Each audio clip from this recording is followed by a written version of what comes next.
Can I ask a question? Puis-je poser une question? Ndashobora kubaza ikibazo. Can I join you? Puis-je te rejoindre? Ndashobora kuguhamvya, kugusanga iyo. You can stay here. Tu peux rester ici. Urashobora kuguma aha, ngaha. You can join us. Tu peux te joindre à nous. Ushobora kwifatanya nacu, haba mu mugambwe, haba mu gusenga n'ibindi. Can we meet later? Peut-on se voir plus tard?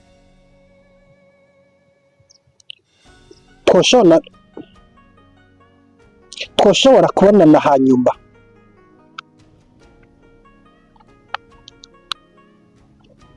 I think we can. Je pense que nous pouvons. Je pense qu'on peut. It's the same. Ndibaza turashoboye. Can you explain that? Peux-tu expliquer ça?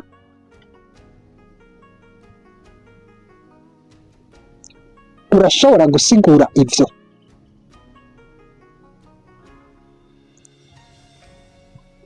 I can, but not now. Je peux, mais pas maintenant. Ou, mais pas pour le moment.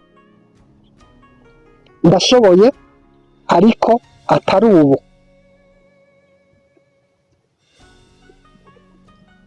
Can I call you? Puis-je t'appeler? Ndashobora kuguhamagara. I can't talk right now. Je ne peux pas parler maintenant. Sinshobora kuvuga ubu.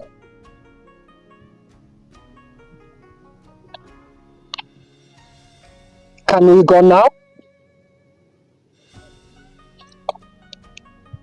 Pouvons-nous partir maintenant? Turashobora kugenda ubu. We can go later. Nous pouvons partir plus tard. Dushobora kugenda hanyuma dutevye. Dushobora kugenda dutevye. I can't believe this. Je ne peux pas croire ça. Sinshobora kwizera ibi. Can you fix it?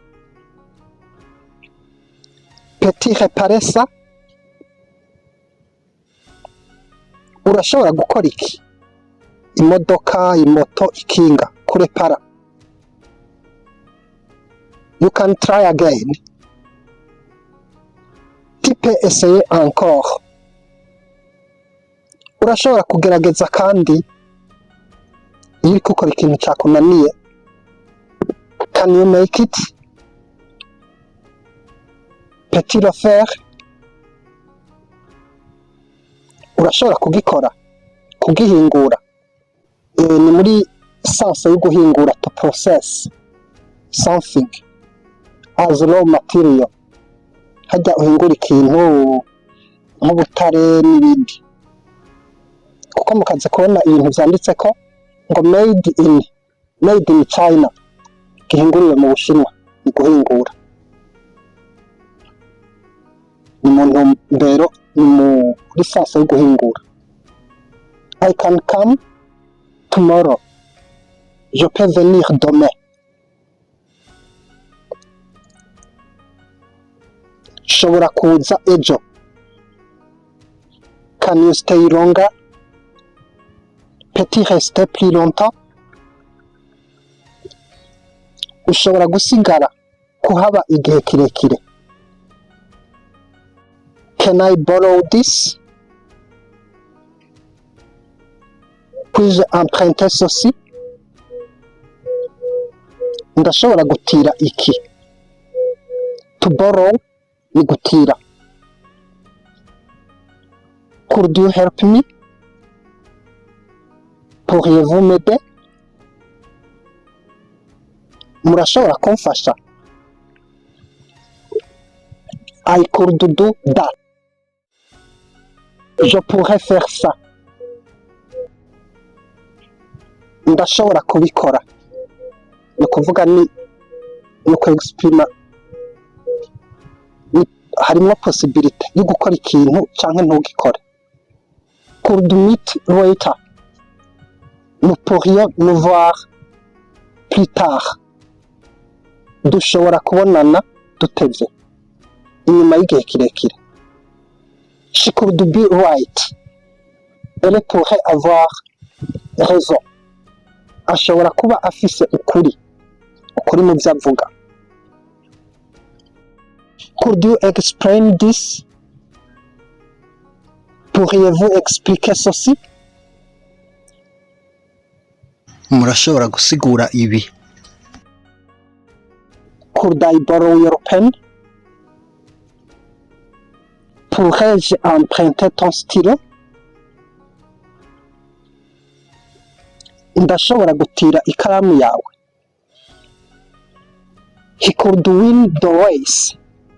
Or he might win the race. Il pourrait gagner la course. Ou il pouvait gagner la course. Ashobora gutsinda ihiganwa ryo kwiruka. Could you speak slowly? Pourriez-vous parler lentement? Ushobora kuvuga utanyarutsa. They could come too. Il pourrait venir aussi. Ushobora kuza kandi. It could rain today. Il pourrait pleuvoir aujourd'hui. Irashobora kugwa uyu munsi. Could you wait a second? Pourriez-vous attendre une seconde? Murashobora kurindira isegonda. Could I have a glass of water? Pourrais-je avoir un verre d'eau? Ndashobora kuronka ikirahuri c'amazi. Could you move over? Pourriez-vous vous décaler un peu? Mushobora kwigirayo gato. I could go with you. Je pourrais partir avec toi. Ndashobora kujana nawe. Could this be the answer?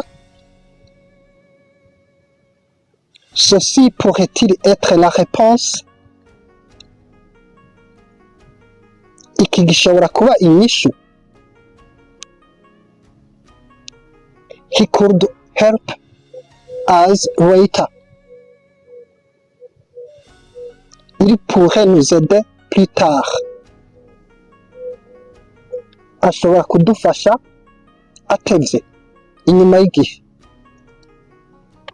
Could it be true? Cela pourrait-il être vrai? Ivyo bishobora kuba vyo.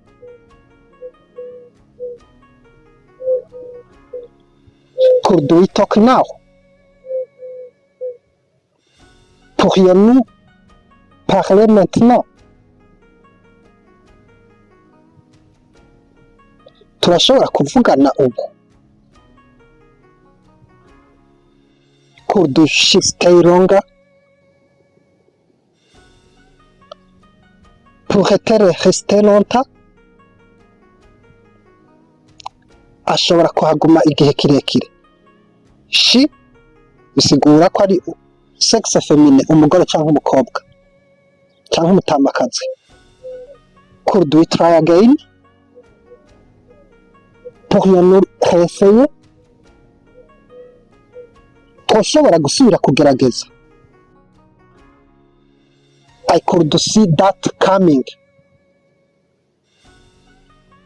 Je pouvais voir ça venir ou arriver.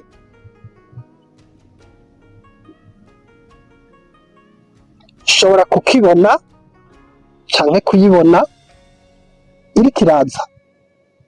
Gishobora kuba ari imodoka, gishobora kuba ari ikindi kintu kanaka. Could you write that down? Pourriez-vous écrire ça? Urashobora kwandika ivyo. Could it be possible? Cela pourrait-il être possible? Ivyo bizoshoboka.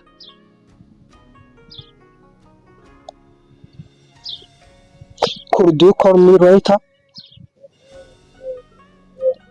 Pourriez-vous m'appeler plus tard?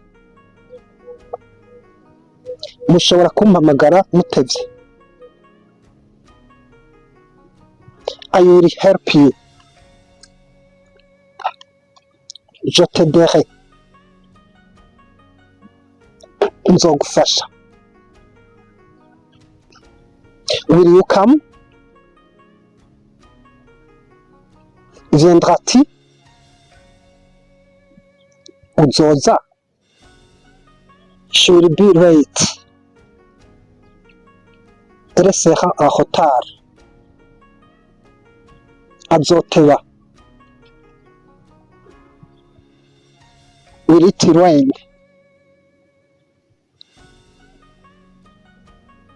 Va-t-il pleuvoir? Iraja kugwa imvura. I will try my best. Je ferai de mon mieux. Ndakora ivyo nshoboye, ndagerageza. Will they be there? Seront-ils là? Niho bazoba bari. He will join us. Il se joindra à nous. Azokwifatanya naco. Will you wait for me? M'attendras-tu? Uzondindira. I will call you later. Je t'appellerai plus tard. Nzoguhamagara ntevye. Will she agree? Sera-t-elle d'accord? Azovyemera. Will it be okay? Est-ce que ça ira? Koko bizogenda neza. Will you drive? Conduiras-tu? Uzonyonga imodoka, imoto, nukuvuga uzotwara. I will handle it. Je m'en occuperai. Nzovyiroraniriza. Will it take long? Cela prendra-t-il longtemps? Ivyo bizotwara igihe kirekire. We will see. On verra. Or, ou, nous verrons. Tuzoraba. Will you be okay? Ira-t-il bien? Uzoba umeze neza. I will send the email. J'enverrai le courriel. Nzorungika ubutumwa. Ubutumwa burya bwo kuri online. Thank you very much. Subscribe, like, share, and comment. See you.